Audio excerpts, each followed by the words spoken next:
പര്യാപ്തകാവിലെ വിഷയം അത് വലിയ പ്രശ്നമായിട്ട് ഇതിൽ ആർക്കൊപ്പം സർക്കാർ നിൽക്കും? ഈ ജനങ്ങളെ അവിടെ നിന്ന് ഒഴിപ്പിച്ചു കഴിഞ്ഞിട്ടുണ്ടെങ്കിൽ കൃത്യമായ ഒരു സ്ഥലത്ത് പുനരധിവസിപ്പിക്കേണ്ടത് ആവശ്യമാണ്. നമ്മൾ പല സമയത്തും കണ്ടിട്ടുണ്ട്, കുടിയൊഴിപ്പിക്കപ്പെടുന്ന ആളുകളെ കൃത്യമായിട്ട് പുനരധിവസിപ്പിക്കുക എന്ന് പറയുന്നത് ചെയ്തിട്ടില്ല. കുറേ നാളുകൾ നമുക്ക് ഈ പറയുന്ന നോർത്തിൽ ഒരു ബിൽഡിങ്ങിൽ കുറേ പേര് താമസിപ്പിച്ചതൊക്കെ ഓർമ്മയുള്ളതല്ലേ? അപ്പൊ ഇപ്പോഴെന്തായിരിക്കും നടക്കാൻ പോവുക? അവിടെയുള്ള പ്രശ്നം ഒരു കുടിയൊഴിപ്പിക്കലും പുനരധിവാസത്തിൻ്റെയൊക്കെ ഒരു പ്രശ്നമല്ല യഥാർത്ഥത്തിൽ. കാരണം സാധാരണ ഇപ്പം നമ്മൾ ഒരു പുനരധിവാസം കൊടുക്കുക എന്നൊക്കെ പറയുന്ന ഒരു ഗവൺമെൻറ് ഏതെങ്കിലും പ്രൊജക്റ്റുകൾക്ക് വേണ്ടിയിട്ട് ഒരു സ്ഥലം ഏറ്റെടുക്കുമ്പോഴാണ്. പക്ഷെ ഇവിടെയുള്ളത് ആ വിഷയമല്ല. ഇവിടെയുള്ള വിഷയം എന്ന് പറയുന്നത് ഒരു കാളുകുറുമ്പൻ എന്ന് പറയുന്ന ഒരാളുടെ ഫാമിലി, അയാളുമായി ബന്ധപ്പെട്ടിട്ടുള്ള 8ഓളം വരുന്ന കുടുംബങ്ങൾ ഈ പറയുന്ന വാഴക്കുളം വില്ലേജിൽ കുന്നത്താട് താലൂക്കിനകത്തുള്ള ഒരു സ്ഥലത്ത് 2.5 ഏക്കർ സ്ഥലത്ത് താമസിക്കുന്നതുമായി ബന്ധപ്പെട്ട കാര്യമാണ്.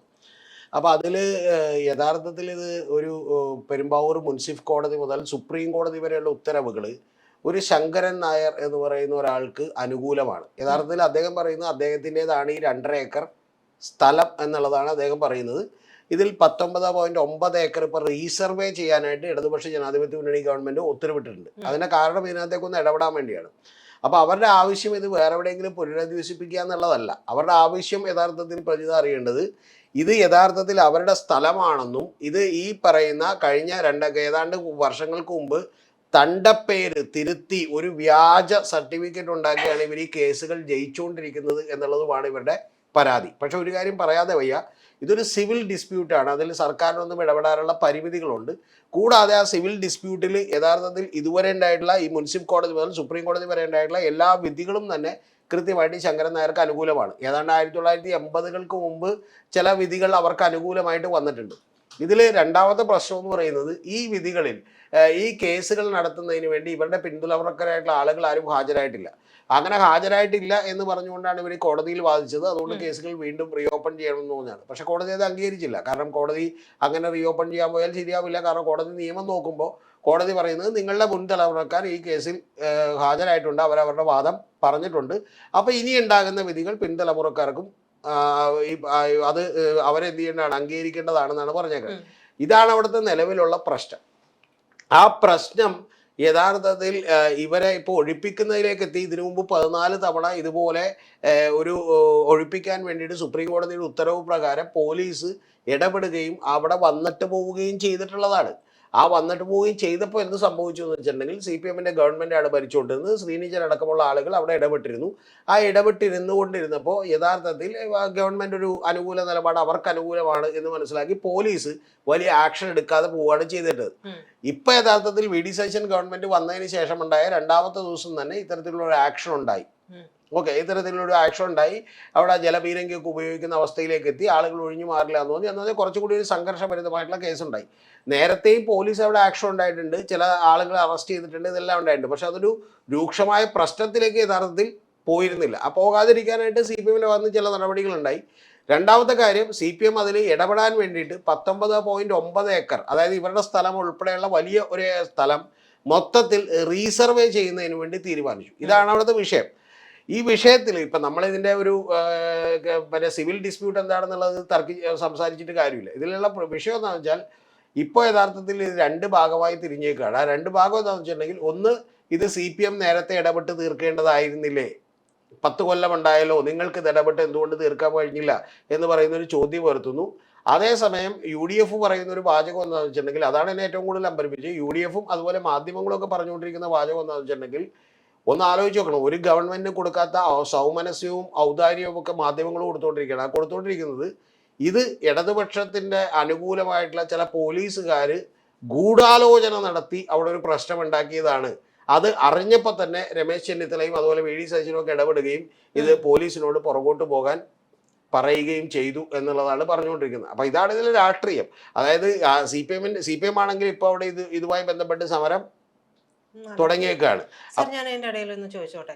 ഇപ്പോൾ CPM 10 വർഷം ഭരിച്ചല്ലോ. അപ്പൊ മാധ്യമങ്ങൾ ചോദിക്കുന്ന അല്ലെങ്കിൽ ജനങ്ങൾ ചോദിക്കുന്ന ഒരു കാര്യം, ഇപ്പൊ സാറ് പറഞ്ഞ പോലെ തന്നെ 10 വർഷം ഉണ്ടായിട്ട് CPM ഇതിൽ ഇടപെട്ടിരുന്നില്ലേ എന്നുള്ളൊരു ചോദ്യമാണ്. അപ്പൊ അത് പക്ഷേ സ്വാഭാവികമായിട്ടുള്ളൊരു ചോദ്യമല്ലേ? അതിന് CPM മറുപടി കൊടുക്കണ്ടേ? നമുക്ക് ഒറ്റടിക്ക് വേണമെങ്കിൽ ഇപ്പൊ CPM-നെ കുറ്റപ്പെടുത്താൻ വേണ്ടിയിട്ട് മറ്റേ നേരത്തെ മുനമ്പ് കൃഷിയിൽ പറഞ്ഞ പോലെ 10 മിനിറ്റ് കൊണ്ട് തീർക്കാം, ഇവരൊരു പാര വെച്ചോണ്ടെന്നൊക്കെ പറയാം. സത്യം അതല്ല. സത്യം എന്താണ്? ഈ നാട്ടിൽ ഒരു 100 കണക്കിന് 1000 കണക്കിന് സിവിൽ കേസും ഡിസ്പ്യൂട്ടുകളും ഒക്കെ ഉണ്ടാവാറുണ്ട്. ചിലപ്പോൾ പ്രജിതയുടെ സ്ഥലം ഞാനാണെന്നോ പ്രജിത എൻ്റെ സ്ഥലം പ്രജിതയുടെ ആണെന്നോ പറഞ്ഞ് സിവിൽ ഡിസ്പ്യൂട്ട് ഉണ്ടാവാറുണ്ട്. ആ ഡിസ്പ്യൂട്ടുകളിലൊന്നും തന്നെ യഥാർത്ഥത്തിൽ ഗവൺമെന്റ് ഇടപെടേണ്ട ഒരു ആവശ്യമില്ല. അങ്ങനെ ഗവൺമെന്റ് ഇടപെടാനും കഴിയില്ല. മനസ്സിലായോ? ഇപ്പൊ വഖഫ് ഭൂമിയുടെ കാര്യത്തിൽ തന്നെ അതുപോലെ സിവിൽ ഡിസ്പ്യൂട്ടുകളുടെ കാര്യത്തിൽ കോടിക്കണക്കിന് ഡിസ്പ്യൂട്ടുകൾ ഇന്ത്യ മഹാരാജ്യത്തുണ്ട്. അതിലെല്ലാം ഗവൺമെന്റ് ഒന്നൊരു പരിഹാരം ഉണ്ടാക്കണമെന്ന് നടക്കുന്നൊരു കാര്യമല്ല. ഒന്ന്. രണ്ടാമത്തത്, ഇതിനകത്ത് ഗവൺമെന്റ് ഇടപെടാൻ ശ്രമിച്ചു എന്നുള്ളതൊരു വസ്തുതയാണ്. ആ വസ്തുത ശരിയാണ്. അവർ 10 കൊല്ലം മുമ്പ് ഇടപെട്ടില്ല. കാരണം എന്താ? ഇത് 2022-ലാണ് ഇതിന്റെ ഏറ്റവും അവസാനത്തെ വിധി വരുന്നത്. ആ വിധി വന്നു കഴിയുമ്പോഴല്ലേ എന്ത് ചെയ്യേണ്ട കാര്യമുള്ളൂ, ഇടപെടേണ്ട ആവശ്യമുള്ളൂ. അപ്പൊ ഇടപെടാൻ വേണ്ടി ശ്രമിക്കുകയും ഈ യഥാർത്ഥത്തിൽ അവിടെ ഇടപെടുന്നതിന് വേണ്ടിയിട്ട് ഒരു റീസർവേ നടത്താനായിട്ട് ജില്ലാ കളക്ടർ ഓർഡർ ഇടുകയും ചെയ്തു. റീസർവേ നടത്തുമ്പോൾ ഇത് യഥാർത്ഥത്തിൽ ഇവരുടെ സ്ഥലമാണോ എന്താണ് എന്നുള്ളത് ഇടപെട്ടു.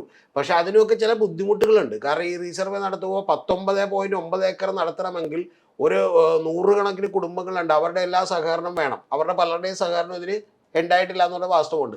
അങ്ങനെ CPM ഇടപെട്ടിരുന്നു എന്നുള്ളത് ഒരു യാഥാർത്ഥ്യമാണ്. അല്ലാതെ CPM ഇടപെടാതിരുന്നു. CPM 2 കാര്യങ്ങളേ ചെയ്തുള്ളൂ. ഒന്ന്, അവരവിടെ നിന്ന് ഒഴിപ്പിച്ചില്ല. സുപ്രീം കോടതിയുടെ ഓർഡറുകളും പല കോടതി ഉത്തരവുകളും ഉണ്ടായിട്ടും ഒഴിപ്പിക്കാൻ വേണ്ടി, ബലം പിടിച്ച് ഒഴിപ്പിക്കാനായിട്ട് CPM ഭരണകൂടം തയ്യാറായില്ല. രണ്ടാമത്തത്, CPM ചെയ്തിട്ടുള്ള ഒരു കാര്യം ഇതുപോലെ റീസർവേ പോലെയുള്ള പദ്ധതികൾ ഉണ്ടായിരുന്നു. ഇനി മൂന്നാമത്, ഇങ്ങനെ നിങ്ങളൊരു ചോദ്യം ഉന്നയിക്കുകയാണെങ്കിൽ എനിക്ക് മറു ചോദ്യം ഉണ്ട് അങ്ങോട്ട്. ആ ചോദ്യം എന്താണ്? ഇവിടത്തെ പ്രതിപക്ഷമാരായിരുന്നു 2016 മുതൽ 2021 വരെ യഥാർത്ഥത്തിൽ അവിടുത്തെ MLA ആരായിരുന്നു അറിയോ? MLA എനിക്കൊക്കെ വളരെ പരിചയമുള്ള ഈ പറയുന്ന പോലെ മറ്റേ കോൺഗ്രസിന്റെ തന്നെ ഒരു MLA ആണ് അവിടെ ഉണ്ടായിരുന്നത്. മനസ്സിലായി? ഇപ്പൊ വീണ്ടും അദ്ദേഹം തന്നെയാണ് MLA ആയി തെരഞ്ഞെടുക്കപ്പെട്ടത്. ഇതിനിടയ്ക്ക് 2021-നും 2026-നും ഇടയ്ക്ക് മാത്രമാണ് ശ്രീനിജൻ MLA ആയിരുന്നത്. അതിന് മുമ്പ് നേരത്തെ കോൺഗ്രസിന്റെ MLA ആയിരുന്നു, ഇപ്പോഴും കോൺഗ്രസിന്റെ MLA ആയിരുന്നു. ഇനി നിങ്ങൾക്ക് ഗവൺമെന്റ് അങ്ങനെ ഇടപെടുന്നില്ലെങ്കിൽ ഒരു പ്രതിഷേധ സമരമോ അല്ലെങ്കിൽ അവരോടൊപ്പം നിന്നിട്ടൊരു സമരമോ നിങ്ങൾക്ക് ചെയ്യാമായിരുന്നില്ല. അതും എന്ത് ചെയ്തിട്ടില്ല. കാരണം എന്താ? അത് രൂക്ഷമായിട്ടുള്ള ഒരു പ്രശ്നമായി മാറിയിട്ടില്ല. ഇത് ആടിനെ പട്ടിയാക്കുന്ന ഒരു പ്രചരണം യഥാർത്ഥത്തിൽ മാധ്യമങ്ങൾ ഇപ്പോൾ നടത്തിക്കൊണ്ടിരിക്കുകയാണ്. ഇപ്പൊ CPM അവിടെ വലിയ സമരത്തിലാണ്. കാരണം ഈ 8ഓളം വരുന്ന കുടുംബങ്ങളെ കുടിയൊഴിപ്പിക്കാൻ പറ്റില്ല. പിന്നെ ആ കുടുംബങ്ങൾക്ക് ഒരു പ്രത്യേകത കൂടിയുണ്ട്. അവർ ദളിത് വിഭാഗത്തിൽ നിന്നുള്ള കുടുംബങ്ങളാണ്. അവർ ഇതിനു മുമ്പുണ്ടായിട്ടുള്ള കാളൂറുമ്മൻ്റെ പൊസഷനിൽ ഉണ്ടായിട്ടുള്ള ഒരു ഭൂമിയാണ്. ആ ഭൂമിയിൽ നിന്ന് അവരെ കുടിയൊഴിപ്പിച്ചുകൊണ്ട് ഇപ്പം ഗവൺമെൻറ് യഥാർത്ഥത്തിൽ ഇനി വേറെ ഏതെങ്കിലും സ്ഥലം കണ്ടെത്തി എന്ത് ചെയ്യാൻ പോവുകയാണ്. അത് ഇവരെ മാറ്റി പാർപ്പിക്കുക എന്ന് പറയുന്ന ഒരു പരിപാടി എനിക്ക് നടത്താൻ പറ്റുന്നുണ്ടാവുക. കാരണം അതല്ലാതെ അത് പരിഹരിക്കാൻ വേറെ മാർഗമൊന്നുമില്ല. കാരണം അല്ലെങ്കിൽ വീണ്ടും ഇദ്ദേഹം ഏതെങ്കിലും ഫോർജറിയായി ഡോക്യുമെന്റുകൾ ഉണ്ടാക്കി എന്ന് പറയുന്ന തെളിവുകളൊക്കെ കിട്ടണം. ആ തെളിവുകളൊക്കെ കിട്ടാനും കുറച്ച് പണിയുണ്ട്. കാരണം എന്ന് വെച്ചാൽ ഇതൊന്നും നിസ്സാരമായ കാര്യമല്ല. കാരണം ഇത് വലിയ പഴക്കമുള്ള ഒരു കേസാണ്. ആ കേസുമായി ബന്ധപ്പെട്ടാണ് ഇത്തരത്തിലുള്ള പരിപാടികളൊക്കെ നടന്നിട്ടുള്ളത്. നമ്മുടെ ഇവിടെ തന്നെ പ്രജിതക്കൊക്കെ ഓർമ്മയുണ്ടോയെന്ന് അറിയില്ല, സ്റ്റാമ്പ് പേപ്പർ തന്നെ വ്യാജമായിട്ട് അച്ചടിച്ച് ആയിരക്കണക്കിന് രജിസ്ട്രേഷൻസ് നടത്തി പോവുകയും പിന്നെ ഒക്കെ ആ രജിസ്ട്രേഷൻസ് ഒക്കെ അങ്ങനെ തന്നെ ഗവൺമെന്റ് അംഗീകരിച്ചു കൊടുക്കുകയും ചെയ്തതാണ്. കാരണം ആയിരക്കണക്കിന് 10,000-കണക്കിന് രജിസ്ട്രേഷൻ നടത്തിയതിന് ശേഷം പിന്നെ ഇത് മാറ്റിയിട്ട് വേറെ ഒന്നും കൊണ്ടുവരാൻ പറ്റില്ല. അപ്പം ഗവൺമെന്റ് ശരിക്കും അത് ചെയ്യാവുന്ന ഒരു കാര്യം, ഇത് റീസർവേ നടത്തുകയും ആ റീസർവേ നടത്തിയിട്ട് ഇദ്ദേഹത്തിന്റെ ഒരു ചരിത്രം കണ്ടുപിടിക്കുകയും ആ ചരിത്രം അനുസരിച്ച് ഇത് ഇവർക്ക് തന്നെ അവകാശപ്പെട്ടതാണ്, ഇതിനിടയിൽ ഏതെങ്കിലും ഫോർജറി നടന്നിട്ടുണ്ടോ, ഏതെങ്കിലും തരത്തിലുള്ള വ്യാജമായിട്ടുള്ള സർട്ടിഫിക്കറ്റുകളുടെ നിർമ്മാണം ഉണ്ടോ എന്ന് കണ്ടെത്തുകയും ചെയ്യേണ്ടതാണ്. അതല്ലാതെ ഇതിൽ ഈ പറയുന്ന UDF പറയുന്ന ഒരു കാര്യത്തിന് മാത്രമായി ഒരു സാധ്യത ഇപ്പം യഥാർത്ഥത്തിൽ ഇല്ല. അതാണ് സത്യമെന്ന് പറയുന്നത്. മനസ്സിലായേ? അപ്പം ഇനി ഞാൻ ചോദിക്കുന്നത്, ഓക്കെ, ഇനി ആ കാലത്ത് ഗവൺമെന്റ് ഇങ്ങനെ ഇടപെട്ടിരുന്നില്ല, ഗവൺമെന്റ് വളരെ മോശമായിട്ടാണ് ഉണ്ടായിരുന്നെങ്കിൽ ശ്രീനിജൻ തന്നെയാണ് അവിടെ ഇടപെട്ടിരുന്നത്. എനിക്ക് ശ്രീനിജനോടൊരു താല്പര്യമുള്ള ഒരാളല്ല. എനിക്ക് കുറച്ചും കൂടി താല്പര്യമുള്ളത് അവിടുത്തെ കോൺഗ്രസ് MLA-യോടാണ്. അദ്ദേഹം അവിടെ ജയിക്കണം എന്നാണ് ഞാൻ യഥാർത്ഥത്തിൽ വിചാരിച്ചിരുന്നത്. മനസ്സിലായി? പക്ഷെ പ്രധാനപ്പെട്ട ഒരു കാര്യം, അങ്ങനെ ഒരു സമരവും കോൺഗ്രസും നടത്തിയിട്ടില്ല. ഇതാണ് ഇതിന്റെ വാസ്തവം. പക്ഷെ മാധ്യമങ്ങളൊക്കെ കൂടി ഇരുന്ന് പറഞ്ഞുകൊണ്ടിരിക്കുന്നത് ഇപ്പോൾ VD സതീശന് അനുകൂലമാണ് മാധ്യമങ്ങൾ എന്നുള്ളത് കൊണ്ടിട്ട് മാധ്യമങ്ങളൊക്കെ കൂടി പറഞ്ഞുകൊണ്ടിരിക്കുന്നത് കണ്ട, ഇപ്പം അവരൊരു വെറുതെ ഒരു സമരം നടത്തുകയാണെന്നാണ് പറഞ്ഞുകൊണ്ടിരിക്കുന്നത്. ഇതിൻ്റെ ചില ചർച്ചകളൊക്കെ ഞാനിപ്പോൾ ചാനലുകളുടെ പേര് പറയുന്നില്ല, ആ ചാനലുകളിൽ കേട്ടാൽ നമുക്ക് തന്നെ നാണം വരും. കാരണം ഇതിൻ്റെ യാതൊരുവിധ ബേസും അന്വേഷിക്കാതെ ഒരടിസ്ഥാനവും അന്വേഷിക്കാതെ വെറുതെ അങ്ങോട്ട് ഇരുന്ന് ചർച്ച ചെയ്യാണ്. ഇതാണ് അവിടുത്തെ യഥാർത്ഥ സംഭവം.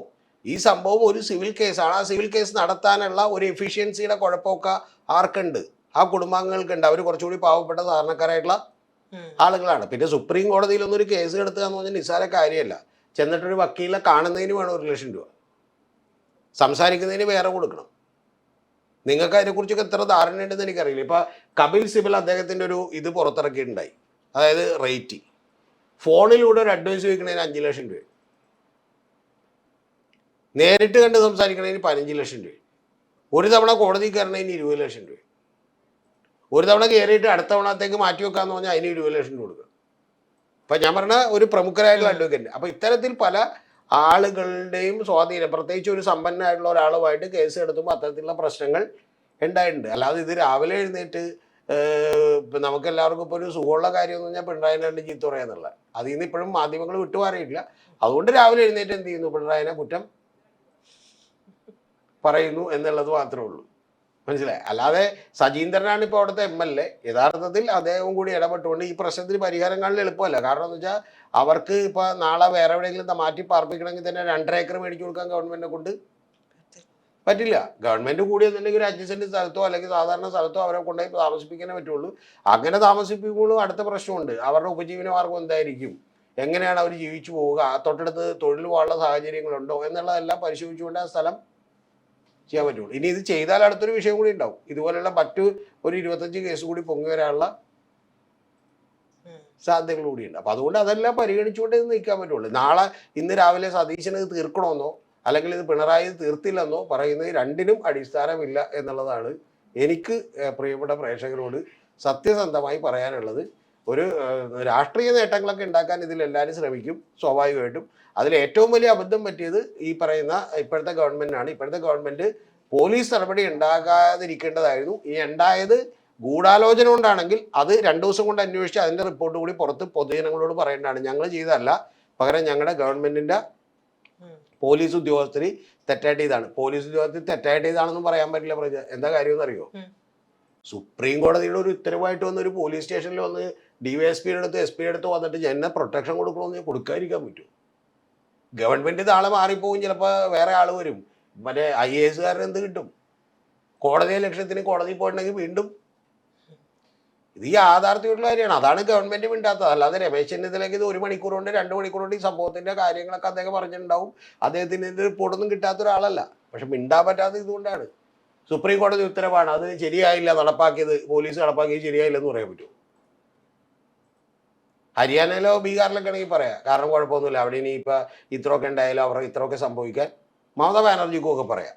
മനസ്സിലായി? മമതാ ബാനർജിയുടെ അടുത്ത് റെയ്ഡ് നടത്തി മറ്റേ പിടിച്ചിട്ട് വന്ന് നിൽക്കുമ്പോൾ ഏത് ED ഉദ്യോഗസ്ഥരെ തള്ളി മാറ്റിയിട്ട് ഫയലുമായിട്ട് അവർ പോയിക്കളഞ്ഞു. അതുപോലെ ഒന്നും കേരളത്തിൽ ചെയ്യാൻ പറ്റില്ല. കാരണം എന്താ, കേരളത്തിൽ ഇത് ലീഗലി ചെയ്യാനേ പറ്റുള്ളൂ. കാരണം അതിനുള്ള ബോധമുള്ള ആളുകളാണ് ഭരണത്തിൽ ഇരിക്കുന്നത്. അല്ലാതെ കയ്യൂക്ക് കൊണ്ട് കാര്യം സാധിക്കാനൊന്നും നടക്കുന്ന കാര്യമില്ല. ഇതാണ് ഇതിൻ്റെ വാസ്തവം.